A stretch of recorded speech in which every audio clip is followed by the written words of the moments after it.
साथ जीने मरने का संबंध रखने वाले यहाँ उपस्थित तमाम जुझारू जनों को, सभी लोगों को मैं हृदय से अभिनंदन करता हूँ कि आपने एक बहुत बड़ी ज्वलंत समस्या पर अपनी एकजुटता दिखाई है, अपनी सजगता दिखाई है और सरकार का ध्यान इस ओर आकृष्ट किया है कि भारत एक कृषि प्रधान देश है। भारत की आत्मा गांव में बसती है, शहर में नहीं। बापू राष्ट्रपिता का यही कथन था कि भारत में गांव के विकास के बिना शहर का या भारत का विकास संभव नहीं है। तो ये टाउनशिप की योजना कहाँ से चली आई?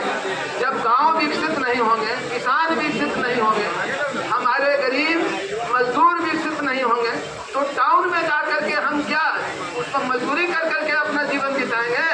खेत में जब हम फसल उपजाते हैं, अन्नदाता बने रहते हैं, तो हम सबों को खिलाते हैं और हम जाके मजदूरी करेंगे उनके पास। तो ये कैसी योजना पागलपन की है? तो ये योजना तो वापस होनी ही है। हम आत्मविश्वास से कहते हैं कि योजना उनको वापस करनी पड़ेगी, लेकिन एक सावधानी यही रखनी है कि इसमें हम राजनीतिक दलों को प्रवेश करने नहीं देंगे, हम नेता लोगों को प्रवेश करने नहीं देंगे।